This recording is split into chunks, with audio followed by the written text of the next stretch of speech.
Welcome to another dock building DIY video from DockEdge. Perhaps the most popular and affordable option is the standard 4-foot by 8-foot stationary dock, although you can add floats if the bottom's too deep for legs. 4 by 8-foot docks are an ideal size. They're big enough for deck chairs, but small enough for 2 people to manage in and out of the water. And DockEdge makes ordering easy with kits ranging from 4-foot by 8-foot all the way up to 8-foot by 16 feet. Of course, you can always combine multiple kits for a custom shoreline plan. Stationary docks are ideal for shorelines with a shallow approach. And floating docks are ideal when the water gets too deep to put legs in the bottom. To build any of DockEdge's dock kits, it's best to start by downloading and reviewing the appropriate guide from DockEdge.com. Next, lay out all the parts in a space big enough for assembly, and check to make sure you have everything you need, which is outlined in the guide. Today, we're going to build a custom version of a 4 by 8-foot dock, and we're going to use inside corners to hang the posts, because the posts can be put on the outside or the inside of the dock. And today, we're going to build a standard dock, but at the same time, show you some of the accessories that are available. For example, the kits come with a standard small foot for hard and rocky bottoms. But if you happen to have a muddy bottom, there are optional wider feet that help you maintain traction and support in muddy bottoms. And these docks can usually be built with a couple of people in 4 to 6 hours. Now, DockEdge supplies all the physical hardware, the metal bits, but not the wood. And you can go to any hardware store to find the lumber wherever you are. Now, you will need a few basic tools. Start by cutting your lumber to size according to the plan. In this case, we cut the center stringer to 93 inches and the end stringers down to 45 inches. All right, so once we have all the parts laid out, first thing we're going to do is screw the outside pieces together and get them square. So when we put the perimeter together, we want to make sure that the end stringers are on the inside of the long 96 inches. And these are really just placeholders for now. We're just kind of getting the whole thing roughly lined up and square before we start putting the major hardware, because the steel hardware is going to be the strength that holds the whole thing together. Now, just to double check how the corner leg holders go together, you can refer back to the instructions. There's a really clear diagram in there. But basically, the legs are going to go on the long side. And these corner leg holders, this specific kind, goes on the inside because they're inside corner leg holders. It's important to remember to mark your drill holes using the corner leg holder piece, not the backing plates, because you really don't know where the backing plate's going to end up on the wood. But the corner leg holder piece, they're going to be always in exactly the right spot. Make sure you have a sharp drill bit. You will be drilling at least 48 holes, and a dull bit will take forever. Now that we've drilled our holes, we'll put our corner leg holders in place, but it's important to remember to put a backer plate between the wood and the leg. So it's going to have a backer plate on both sides. And this is because when you run the steel rods through, they can compress against the wood and get loose over time. But if we slide a metal backer plate between the wood and the pole, then it's not going to slide metal on metal. Another important thing to note is that your lag bolts go from the outside in. And we do that so that they don't have any sharp edges sticking around the outside. It's nice and flush.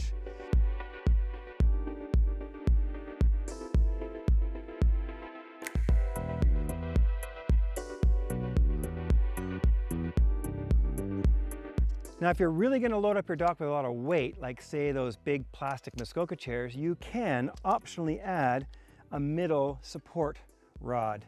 Same goes for these side leg holders. You're going to want to support it with 2 backer plates. And they can be mounted on the outside or the inside, and we're going to mount this one on the inside. The first thing you do is measure halfway down your 4 by 8, or if it's a 4 by 16, you could measure 8 feet. In this case, we're going to mark it at 4 feet.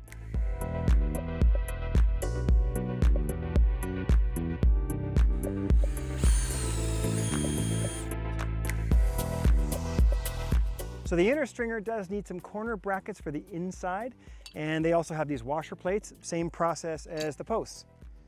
Mark and drill. Just remember, it does get a washer plate on each side, both on the outside and on the inside of the stringer. And these washer plates and these metal corner brackets, they really stabilize this dock far stronger than just putting deck screws in. So we've rechecked square. It is square. We put a little tab in place to hold it there. And we're gonna put our deck boards on now. And you want, 3/16 to 1/4 inch between them. So we laid them all out first and just checked if we're gonna get close to the end and have it not hang off too far, and we are. And we're just gonna fake it with these little socket spacers. These are each about 1/4 inch. So I'm gonna line them in there, they won't fall through. And we're just gonna start screwing deck boards on, man. Also, good idea if you've made some cuts like we have is to restain them. So we'll restain these later, but it's a good idea to keep them restained. Oh, and that's it for deck boards. So you'll want to leave the screws up a little bit for the end too, and if you put a middle rod holder in, you're going to need to pull that deck board to put the legs on later. But other than that, as long as you measure when you go along and you've checked square, you should be okay. All right, with the deck boards on, when it's time for the legs, we've got to put the dock in the water to know how long the legs need to be because we're going to cut them. And they just slide here through that. And then from a feet point of view, the kits do come with these small hard bottom feet, which will work 90% of the bottoms. But if your bottom is soft, you may want to opt for the optional larger foot. Or if your bottom is soft and you're not going to be pulling the dock out, you could also put one of these auger bits in, and they're really cool because you just put them in the ground. You can put a little hole and put a rod through, and as you twist them, they'll bury themselves in the sand. And they're also pretty good. But this dock's going to come out in the winter, and this one's a little bit tricky to get out. Once it's in there, it gets in there really well. Now altogether, a 4x8 foot dock with the steel hardware and all the top deck boards, it's going to weigh 200 to 250 pounds. So we're going to get a couple of people to help us put it in the water. But there is another option from DockEdge. There's a really cool wheel kit you can add. We've added this to another dock. Now you might not add it to a 4x8 foot dock because it's not that heavy, but you start building 4x16 or 10x20 docks, they can weigh over 1,000 pounds. Now the nice thing about these adjustable legs is you can adjust the height of your dock however high you pretty much want it. So depending on wave height or if your lake goes up and down with tides or how it fills with the rain. In this case, we want to line up this dock with the same height as an older dock that was built with 2x6s. We just slide the pipe in the water through the holder down and just set it on the bottom gently because we're going to put feet on it that aren't going to let it pop through. Now if you were using the mud feet, you could actually pound this down into the mud, a foot, 2 feet, 3 feet, because it can go right through the mud foot. But we're not, we're gonna use the hard feet because we've got a hard bottom and they're solid on the bottom. So we just wanna rest the pipe there, really close to the old dock, line up the height of the old dock below the 2x6 top decks, and then about a ½ inch down, give it a little mark. You do that for all four, pop them out, and you can cut them with a couple of things. If you got a really big pipe cutter, that probably works the best. But if you don't, Sawzall with a metal blade. These are galvanized steel, so they're a little bit tricky to cut. If you're putting the poles on the inside of the dock, you definitely have to cut them and then put the board back on top. But if you put the rods on the outside, you can actually leave them above the dock as handholds. You can put fenders on them. They're not as pretty, but they are a little more functional. And that's it. With a little help from a friend or a neighbor, you could have this 4x8 foot dock built in about 4 hours. And if you build it yourself, you can save enough money to almost buy another one. And that's why we have these DIY videos so that you can easily build them yourself, stop, rewind, fast forward. Now one thing to note, if you do put the posts or the legs on the outside, some of these edges can get a little sharp.